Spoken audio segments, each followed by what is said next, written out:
sëñ Pape naka la nit di liggéeyee ak yow pendant 15 ans 10 ans waxuma la oto mais pën a sax mënu ko am bëri pexe ba fës si bëtu nit ñi wéetal yàlla ba fees si xolu nit ñi moo ko gën que dans la vie vivre c'est lutter c'est faux moi je n'ai jamais été d'accord vivre c'est lutter ki ko wax donc c'est faux xam naa dafa naan café gu bari rek pourquoi c'est faux c'est faux parce que une lutte peut être simple Pape alors une lutte peut être simple alors que la vie est loin d'être simple waaw sëñ Pape man yàlla dafa dogal bi ma juddoo ba nëga nii je mène une vie de souffrance maa ngi siy sant yàlla bu baax waaw une vie de souffrance mais nan nga def ak toutes ces difficultés yi nga traversé foofu mais loolu say inchallah yow noo ko dundee gëm ni yàlla mën na lépp ba mu des toroxal jàmmam donc dans la vie il faut apprendre à souffrir parce que c'est dans la souffrance qu'on se carapace c'est dans la souffrance qu'on se surpasse, c'est dans la souffrance qu'on dépasse ses limites. Alors que la vie, j'ai l'habitude de dire dans la vie, que dans la vie, vivre c'est lutter, c'est faux.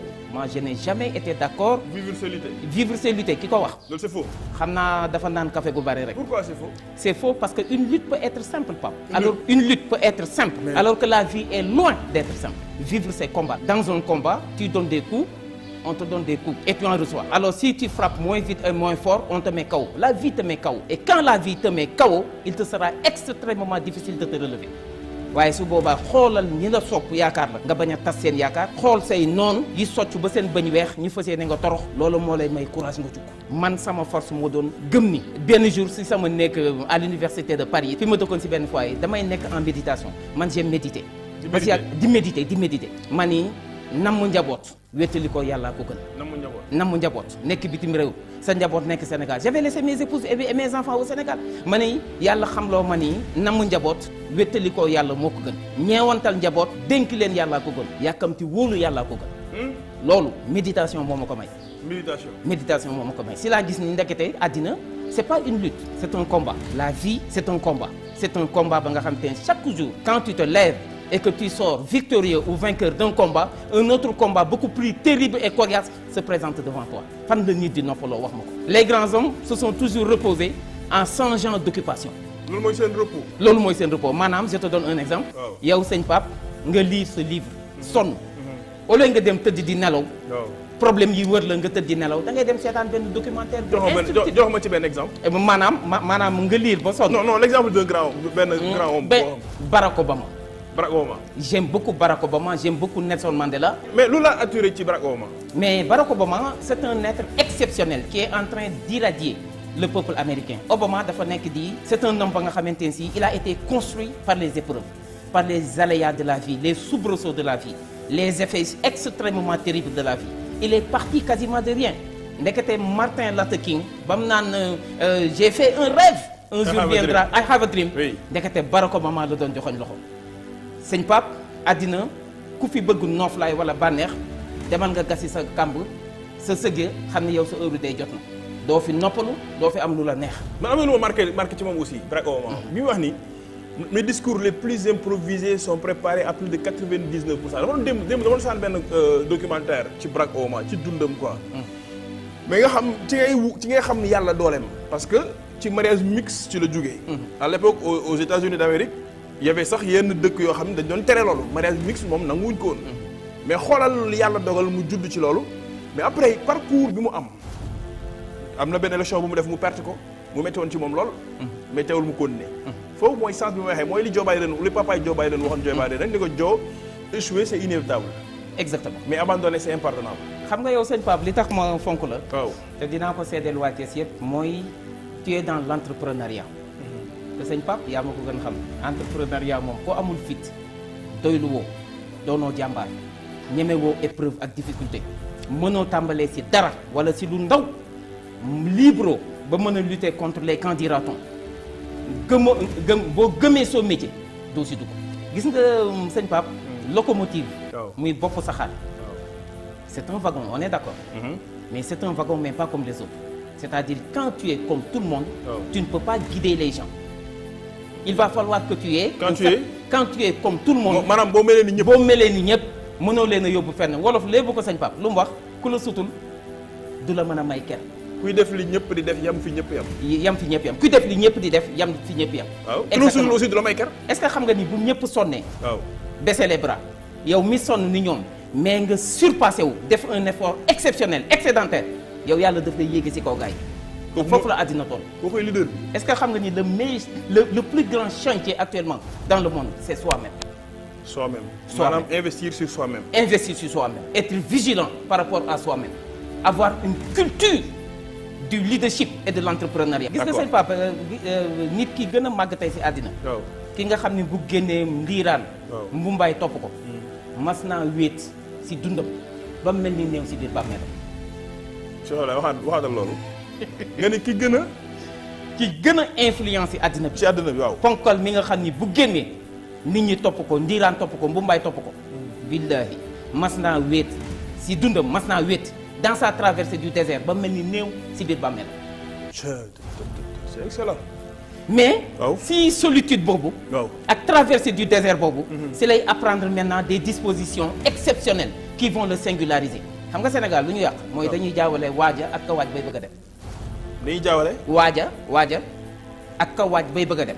xam nga dans la vie. waaw les grands hommes se soucient d'éthique, les petits se soucient d'étiquette.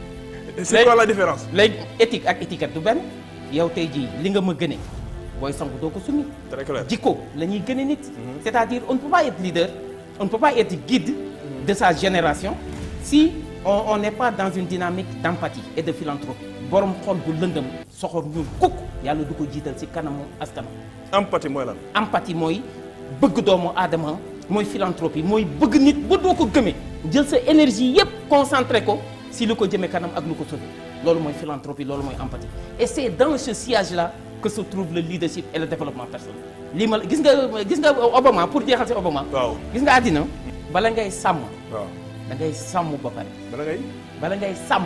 da ngay sàmm. da ngay sàmm ba pare maanaam tu ne peux pas être leader en étant le dernier de ta classe. Tu ne peux pas être leader en n'ayant pas une hygiène de vie. Tu ne peux pas être leader en ayant peur. La peur, elle déstabilise. Le stress, il paralyse. La peur déstabilise, le stress paralyse. En développement personnel, dans le vocabulaire du leadership et du développement personnel, vous ne trouvez pas ces deux mots-là. Peur. La peur et le stress. Stress. Mais comment faire pour vaincre le stress aussi. ni nga koy vaincre rek. waaw c'est ça le problème ñetti mbir. waaw ñett ngi nii toute personne qui ne les a pas. Elle doit se décarcasser, vraiment tout, remuer ciel et terre, même s'il le faut, pour les avoir. Et une fois qu'il les ait eus, il va falloir qu'il les sauvegarde jusqu'au fin fond de sa conscience. Li ma bëgg a fa mooy l'indépendance, la liberté et la discrétion. lu la koy may. Indépendance li la koy mooy góorgóorlu ba bañ a wékku ci sa ndey ak sa baay di dund mooy nga daan sa doole. Cheikh Ibrahima Fall nee na lépp lu ñàkk di may rus naa ko ñaan suñu borom. jërëjëfati loolu mooy indépendance. C'est le fait de vivre à la sueur de son front. Un leader partage avec les autres ce qu'il aimerait avoir pour soi-même et laisse avec les autres ce qu'ils ont. C'est ça qui va te singulariser et c'est ça qui va t'exceptionnaliser. Vivre à la sueur de son front comme ni nga ko résumé. ba bokk ak ñoom li nga yor li ñu yor nga bàyyi ko ak moom. Deuxième bi. mooy liberté. Indépendance boobu sëñ Pape moo lay yóbbu ci liberté. C'est l'indépendance qui donne la liberté. Sans indépendance, il y a point de liberté. Tu sais, la liberté, c'est quoi? C'est s'appartenir à soi-même. C'est ne pas connaître, s'appartenir à soi-même. C'est-à-dire, dans son cœur, ne pas connaître de stress, ne pas connaître de peur, ne pas connaître de pression. Vous savez que la pression, elle inhibe le potentiel du leader. wax ko ci wolof. maanaam pression. pression day dofloo leader. maanaam leader mooy bopp saxaar wagon la comme wagon yëpp. mais bu yemoon nag ñëpp. du leen mën a yóbbu Ndakaaru gi. léegi nag loolu kooku mooy leader. locomotive mooy leader. locomotive mooy un excellent niveau de développement personnel. Cheikh Ablaye lu ñuy reconnaître maanaam nan ngay xooli nit rek xam ne kii leader la. ñaari mbir. muy lan nee naa la on peut naître leader. comme on peut apprendre. maanaam mën nañu juddu nekk leader. mën nañu juddu. mais mën nekk leader comme mën nañu gane àddina. di xar sa tànk tubéy si di liggéey si nekk leader loolu c'est possible. et la majeure partie des grands hommes non seulement ils sont les leaders mais ils ont travaillé. dañ ko liggéey dañ boole ñaari. finalement la personne n'est plus un fleuve mais c'est un océan te géej xam nga fi mu commencé ak fi mu yem waaye xam nga fi mu commencé mais xamoo fi mu yem. donc le leadership inné accompagné du leadership construit et vaincu ça donne un océan de leadership. ci wolof mooy nit ki da ngay judd nekk kilifa mais ginnaaw bi nga juddoo nekk kilifa parce que kilifteef dafay toppe xoolal mbàkke yi xoolal njigéen yi xoolal sisi yi xoolal maanaam baba yi et cetera. maanaam toutes les familles religieuses du Sénégal. mais ginnaaw bi ñu juddoo nag ADN boobu topp leen. sur le plan généalogique maanaam doon nañ kilifa yàlla moo leen ko def. ndax kilifa mooy ki liifal. ki liifal. ki liifal. waaw kilifa mooy ki nga xam ni liif moo ko fal. liif mooy low mooy jalla jalaahu azza kamal kooku mooy kilifa. kilifa baat bi boo ko daggee daf lay jox kilifa mooy ki nga xam ni liif moo ko fal. ki liif fal suñu borom moo tax dans la vie le leader doit avoir plusieurs vies. là c'est une honte pour une personne d'avoir une seule vie. nit war nga jombale sa bopp nekk ci benn biir kese. La personne elle doit avoir une vie spirituelle et religieuse, une vie sportive, une vie professionnelle, une vie amicale et sociale, une vie professionnelle, une vie artistique et cetera. loolu nit ku ne war nga ko am. nit ku ne war nga ko am boo jógee ci vie bii rek plongé ci beneen par exemple moom wax la yow par exemple boo jógee fii boo jógee prestige yi nga xam ne fi la yàlla suñu borom affecté mais di nga génn jaar sa ay kër xarit mais laa gisoo ak ñoom dimanche nga dem jouer ndoo ak ñoom carte ànd ak ñoom gore dem football yi et cetera donc tu es sorti de la vie professionnelle et tu rentres dans la vie amicale et sociale guddi xaaju guddi la ñuy jël ay vitamines il est temps que les Africains s'approprient leur réalité culturelle et leur référence culturelle. On a les meilleurs héros partout dans le monde suñu Serigne Touba mii suñu maam El Hadj Malick mii Tafsir Ahmad Baro Ndiéguène mii maam Limamou Laye sëñ Amady Ndak Seck kan moo leen am. kenn amu leen mais est-ce que ñu ngi bénéficier wu si seen héritage comme ni ñu si war a bénéficier wu la réponse est négative je suis désolé. Qu'est-ce qu'on en fait ku si nekk fa nga nekk yaa ngi ko xatal bëggoo kenn ñëw yaa ngi dégg jël nit ñi yamale seen dund ak projet de société yi ñu indi yamale ko si ay manifestations c'est pas ça. C'est très clair. Donc il nous faut changer de comportement. Le véritable modèle de développement, il est endogène. Et il est construit dans les réalités socioculturelles du milieu. Sëñ Pape tey waxtaan bi dafa doy kéemaan. looloo la boole ak góor gi. looloo ma boole ak góor gi ba noppi muy sama lépp. bu daan dem conférence. Cheikh Abdoulaye Dieye. Cheikh Abdoulaye Dieye bu daan dem conférence sëñ Pape. fu mu mënti doon ci àddina bi je parle sous le contrôle de ses enfants et de ses petits-enfants. wallahi al azim thème bi da ko daan jël woo ma ba ma ñëw mu ne ma Ablaye thème baa ngi noonu demal xalaatal ma su ma ñëwee defal ko restitution mu ne ma li nga ma si wax doy na ma sëkk bu demee sa conférence ba loolu lay wax. Cheikh Abdoulaye Dieye. Cheikh Abdoulaye Dieye. moo la wóole woon noonu nii. moo ma wax na ma loo xam ne du ma ko wax si tel billahi wal kitaabi wax na ma loo xam ne du ma ko wax si tel parce que nag du lépp la ñuy wax. le développement personnel. le développement personnel xam nga da nga ma posé question bu am solo. waaw nee nga ma comment entreprendre. waaw. suñu pap ku amul fit. waaw. amul fulla. waaw. amul fayda. waaw. gëmul xam-xam. mënul partir de zéro ou de rien. waaw. maanaam amul le goût de l'audace. waaw. amul le sens du risque. mënul entreprendre. yëpp ko amul mënul entreprendre. mënoo entreprendre. entreprendre ça commence par apprendre. par sëñ Pape. par apprendre. Entreprendre commence par apprendre. déggoo ma de. Entreprendre commence par apprendre. Si tu n'apprends pas, si tu n'es pas adepte du savoir, si tu n'es pas adepte du savoir entrepreneurial, tu ne peux pas être un bon entrepreneur. Si tu n'es pas libre, si tu n'es pas ouvert, si tu n'as pas un sens humain et relationnel assez développé, si tu n'aimes pas le travail en équipe, si tu n'es pas ouvert, si tu n'as pas le sens de l'écoute, si tu n'es pas empathique et philanthrope, tu ne peux pas apprendre. mais loolu la yàlla waxoon yonent bi sax law kunta fazzan alizan qalbi lan faddu min hawlik. boo doon tëju wala nga sévère wala ngay ñàngal sa kanam gars yi duñ ñëw. loolu la ko ils se seront détournés de toi. ils se seront détournés de toi. njiit. wallahi al azim nee naa la sànq Sénégal dañuy jaawale waaja ak ka waaj bay bëgg a dem. yow tey jii dem nga màkk ñëw nga man musuma dem màkk du ñu bett man chaque année ma waaj gunge gars yi ba angaar ba. dëgg la de. gunge gars yi ba angaar ba sëñ bi ñëw. waaw mënumaa yóbbu kenn màkk. mais yow mi demaat ñëw dem 19 fois. waaw mais sëñ bi ku la neex yóbbu ko màkk ku ànd ak yow màkk du réer du jaaxle.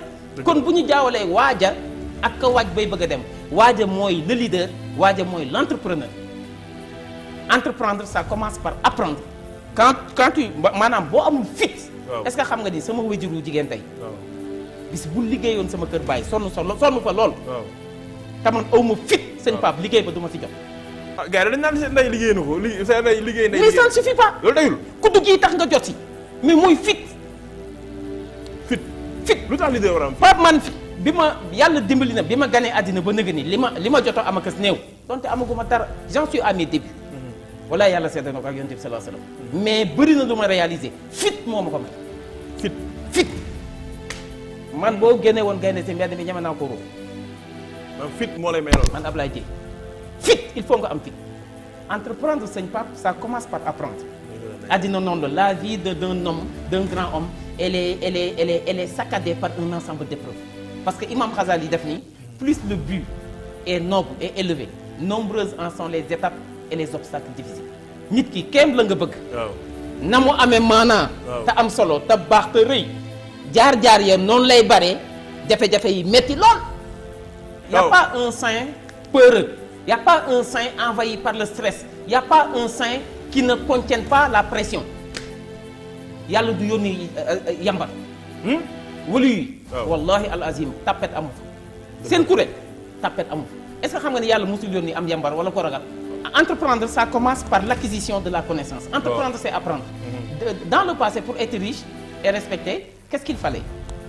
Il fallait beaucoup de terre, beaucoup d'enfants, beaucoup d'épouses, beaucoup de greniers remplis, etc. C'est ça qui symbolisait le positionnement social de la personne dans la société à laquelle il appartenait, elle appartenait. loolu moo doon mandargaal dayooy doomu aadama. en ce 21e siècle. loolu wondi na. wondi na. wax la lu xew léegi. xam-xam.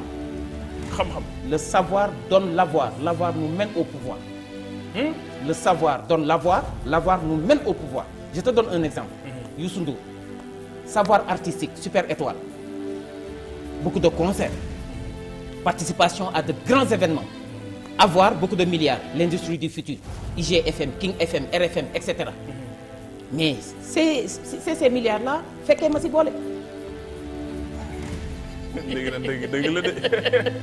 léegi nag xam-xam moo xew. waaw xam-xam moo xew sëñ Pape. te demain ça a commencé il faut des réseaux il faut appartenir à des réseaux utiles te on est en phase transitoire mu ngi mel ni nga jógee fii bëgg a dem fii il faut nga yéeg fii lañ toll maanaam il faut et le savoir et des réseaux da ngay am xam-xam ba noppi bokk ci ay kuréel yu am maanaa yu am fayda. maanaam fañ jëm ko amul xam-xam bokkoo. ku amul xam-xam wala xamuñu la bokkoo. ñaar yooyu. Dans la société dans laquelle nous évoluons aujourd'hui en ce 21e siècle celui qui n'a pas le savoir celui qui n'a pas des réseaux qui n'appartient pas à des réseaux utiles mais xamuñu la doo compter tu es un sous-homme un sous-individu. xam-xam am na solo. xam-xam mooy lépp xam-xam mooy tabax àddina. moom la arab bi waxoon ni xam-xam ay fekk ku kenn tegul fenn mu yëkkati ko ba ca kaw. Seydi Hadji Malick wax na ko. réer fekk ku ñëpp tegoon ca kaw moo ci ko ba ci suuf. sa maam El Hadj Ahmad Baro Ndiéguène bi mu jógee Saloum ñëw Thiès dani damay wuti loo xam ni su ma si nee niig sama loxo àddina dina defaru yomal xiyaam dina defaru ñu ni ko loolu lan la Ndiéguène mu ni mooy xam-xam. ah maa la ko wax. maam Alaaji. maam El Hadj Ahmad Baro Ndiéguène. muy jur maam Alaaji moo waxoon loolu. moo waxoon loolu. damay wuti loo xam ni damay gàddaay dafa gàddaay. waaw dans des conditions extrêmement difficiles. ni maa ngi dem.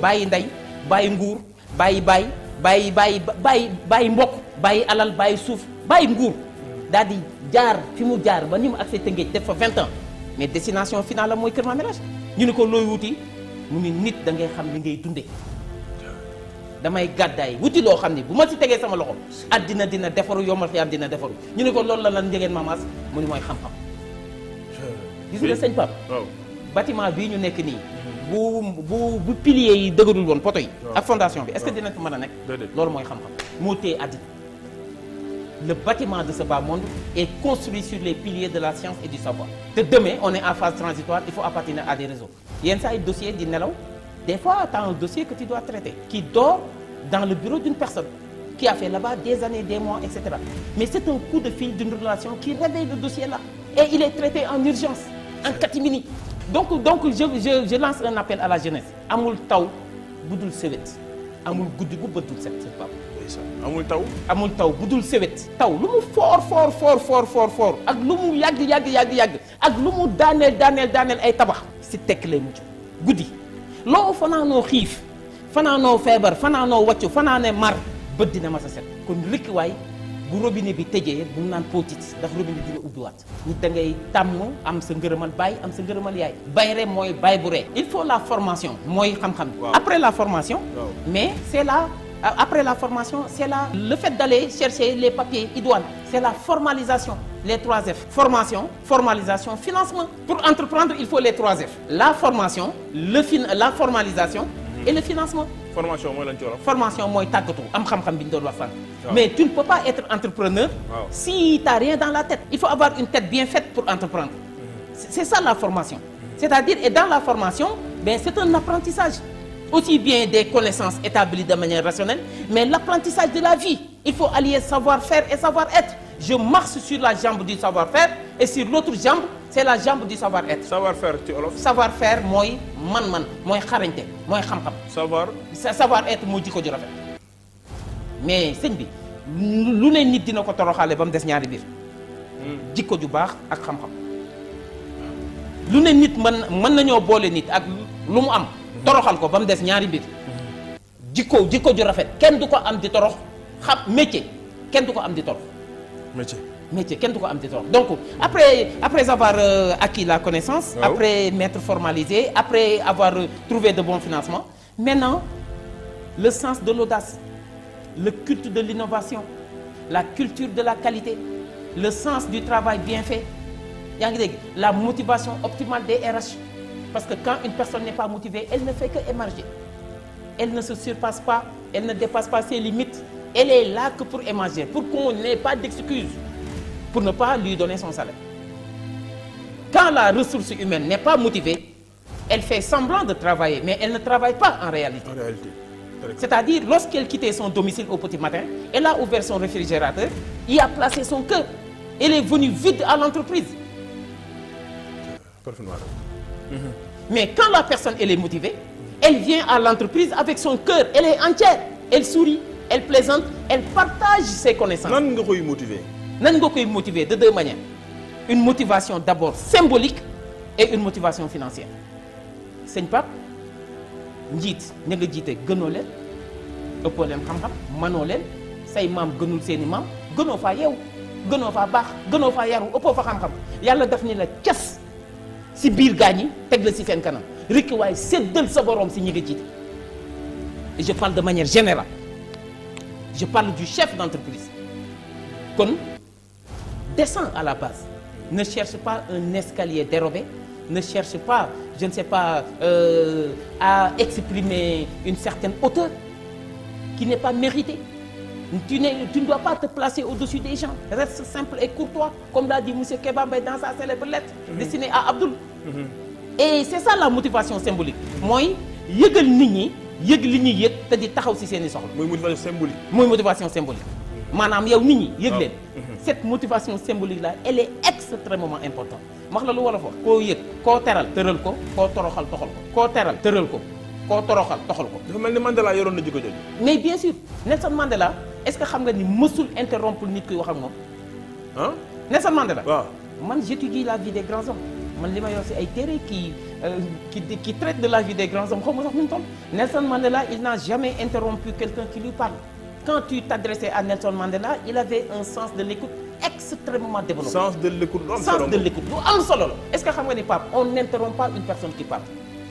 ah maanaam nit ki ñëw di wax ak yow. nga di ko dof rek ko koy def maa la ko wax parce que yaa ngi koy wan ni li ngay wax maa la ko gën a xam wala maa la gën a muus gëm sa bopp. c'est ça xam nga àddina bi. ñun on n'a pas besoin d'aller boire ailleurs. on a tout on a une eau douce de source qui peut vraiment nous servir de boisson. Très clair. Malheureusement léegi koo gis ci gi tubaab yi tali yi xatul kër yi xatul xol yee xat. yaa ngi woon ci motivation bi de. maa ngi si deuxième forme de motivation. Waaw. La motivation financière. Sëñ Pape naka la nit di liggéeyee ak yow pendant 15 ans 10 ans waxuma la oto mais pneu sax mënu ko am. waaw lay moom. yu liggéeyal la ba sonn. liggéey la ba sonn. Ku ko gis yërëm ko. ba tas ku ko gis yërëm ko. waaw. yanu ay barre de fer wala mu toog sëñ bi ba am ay hémorroïde waxuma la oto mais pneu oto mënu ko am. Tu penses que ça c'est normal? Motivation financière, ça passe par l'établissement d'un certain nombre de primes, un salaire correct et décent, régulier et ponctuel. Ça fait quoi? Fait partir les virements le 22, le 25, pour que le 30 pile ou le 31 pile, que l'employé dispose de son salaire. Et qu'il a un esprit désembouteillé, allégé.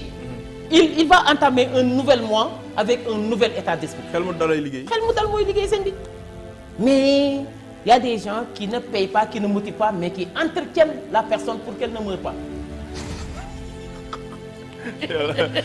docteur yaa ngi wax lu yéem.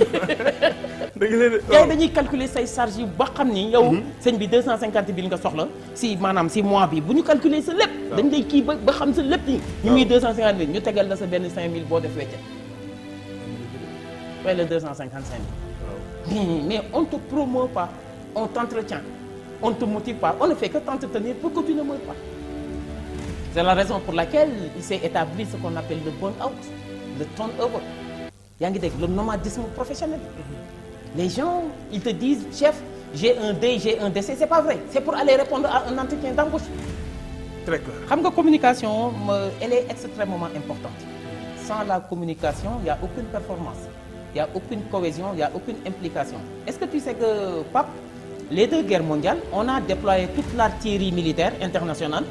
Mais les deux guerres n'ont pas pris fin. C'est au moment où les acteurs, les belligérants, se sont décidés d'aller se retrouver autour d'une table. La table de communication, la table de dialogue, la table de négociation. Ils se sont regardés les yeux dans les yeux, ils se sont dit, mais qu'est-ce que nous nous sommes fait en réalité? La réponse était négative. bay xeexante suñu biir lu ñu xew bay rayante nii bay détruire. mooy guerre mondiale yow. Très bien guerre mondiale nga xam ne benn soldat bu jógee France dajeeg benn soldat bu jógee Angleterre nga xam ne xamante wuñu mësuñu tase kenn mësul def sa moroom dara directement personnellement daje rek boum qu'est-ce que nous nous sommes fait en réalité? La réponse était négative. Rien du tout. N'est-il pas venu le moment d'aller s'asseoir autour d'une table? La réponse était affirmative. Oui. Ils se sont installés autour d'une table, ils se sont parlé, ils se sont écoutés, ils se sont entendus, ils se sont compris, ils se sont pardonnés, ils se sont excusés, ils se sont serrés la main, ils sont passés à de meilleurs sentiments. ginnaaw communication. Ginnaaw communication. wa shaawirum fil amr. Est-ce que xam nga ni dans nos maisons là on ne communique quasiment plus yow mën nga compter ñaata yoon ngay wax ak sa doom ci bis bi. wallaay alazim da ngay nekk sa soxna ngeen toog ci benn canapé. kii nekk Chine kii nekk États-Unis da ngeen bokk benn canapé. L'importance de la communication. L'importance de la communication. am naa sama benn xarit boo xam ne 21h day réquisitionner tous les téléphones portables de la maison teg ko ci kaw télé bi woo gars yi ni leen ñëw leen ñu toog waxtaan suñu biir. maa la ko wax. La communication elle est nourricière elle est vitale elle est fondamentale elle est extrêmement importante. Et il y a 3 types de communication dans une entreprise. La communication interne, la communication externe et la communication hybride. Communication interne, c'est le recrutement. C'est la formation, c'est l'information, c'est l'implication, c'est la négociation, c'est l'intégration, c'est la rémunération, c'est la motivation, c'est le partage de l'information. Parce que dans une entreprise où ça ne communique pas, les cœurs et les esprits étouffent. Parce que la nature a horreur du vide. maanaam wax ko ci wolof. maanaam entreprise boo xamante ne si duñu diisoo di waxtaan ak yooyu diisoo di waxtaan duñu nangam. waaw mais ku nekk da ngay créer sa information bopp te ba noppi climat bi day étouffé. mais Ablaye xanaa loolu doxo Yàlla wax yonent bi ni ko waa shaawirum fil amr del diisoo ak ñoom day diisoo ak gars yi. Yàlla yonent bi la ko wax moom. mais ci gën ñëpp Seydina Omar bu ko Rasulullah sallallahu alayhi wa sallam waxaan danaan ko ndax lii si yow la jóge wala si yàlla la jóge bu nee si yàlla mu ni indiscutable maanaam mënuñu ko discuter. mu ne ko ci man. si man mu ni ko am naa si xalaat.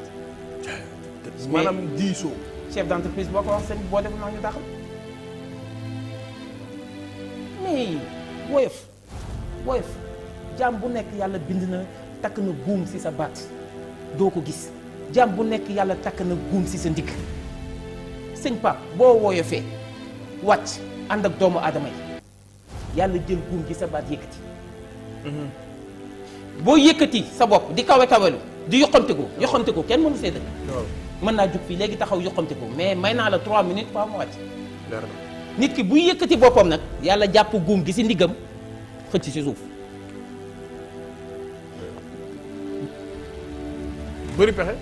bëri pexe. waaw. ba fës ci bëtu nit ñi wéetal yàlla ba fees ci xolu nit ñi moo ko gën. yaa ngi woon ci communication interne. maa ngi woon ci communication interne gis nga communication interne. waaw ça apaise le climat social de l'entreprise. waxtaan ak say employés. diisoo ak ñoom lu am solo. mais c'est pas une option c'est pas une alternative c'est une urgence c'est un devoir. urgence. ba ci wuy jur sax di waxtaan ak say doom lu am solo. mais fondamentalement dootuñu waxtaan ak xale yi am na leneen lu jël place waajur muy novelas yaa ngi dégg novelas ak film indo yi sa doom il est plus à l'aise devant la télé que d'être à tes côtés c'est pas normal est-ce que xam nga ni maanaam sa doom ju la romb nii nga ni waa Abdou mi ak caayaam ji nga xam ni Cees yëpp xaj nañ si kër gi ànd ree ba daanu si canapé yi gis nga reetaan boobu mais c'est de l'or c'est du diamant dafa am ay hormones spéciales yuy jóge ci esprit bi di wàcc ci cerveau bi di ko raxas di ko rendre intelligent mais kaf boobu bu amul ak tooñante boobu ci kër yi mais xol yu naqadi xol yu lëndëm xolal stress man nee naa leen stress feebaru tubaab la man du may stressé man stress man du may stressé man. waaw non docteur na dafa réussir lool. mais méditation. bonne heure nga koy def. il faut apprendre la nuit il faut apprendre le temps de s'écouter. nan la ñuy defee méditation. nan la ñuy defee méditation da ngay fay sa téléphone portable yor njàpp toog si ruq ni bu ma fa kenn fekk bu dee guddi kenn du la fa sañ a fekk li tax maanaam naafila guddi yenn naafila yi ñu ne 4 rakk continue non bu dee guddi ñaar parce que xam nañu kenn du la déranger mais bu dee bëccëg nag dañ naan la 4 continue parce que mën nga salaamaaleykum ñaar am gan gu lay xaar wala nii mais 4 continue moom kenn du la dox nga toog posé wu sa bopp ñetti question yi may kan du Modou Ndiaye de may kan du Pape Thioune réponse bi du Pape Thioune de réponse bi du Abdoulaye Idrissa Dièye de may kan mooy man lan laa wut si fii si àddina li ma fii wut si lan moo ma koy may di ma ko yombal lan moo ma koy xañ ñetti questions yi loolu la. ñetti questions yi loolu la may kan waaw. lan laay wut si fii si àddina mooy lan laay wut si man fii si àddina hasard amul le hasard c'est l'ignorance de la cause le hasard n'est que l'ignorance de la cause quand on ne connaît pas la cause on incrimine le hasard may kan lan laa fi wut si question benn mi noonu beneen bi li ma fi wut si lan moo ma koy yombal lan moo ma koy may nga laaj sa bopp loolu. nga laaj sa bopp loolu. lan moo ma koy may lan moo ma koy may lii ma bëgg je veux être le président de la République du Sénégal par exemple wala je veux être un directeur de société par exemple mais loolu wan yoon laay jaar ba àgg sax lan moo ma koy may mais faaw ma jàng faaw ma yaru faaw ma sàmm faaw ma bëgg xam-xam faaw may déglu RFI faaw may lire la lecture ben ça développe la maîtrise de l'orthographe quand je lis je photographie les mots au besoin de les réécrire ils sauteront tout seuls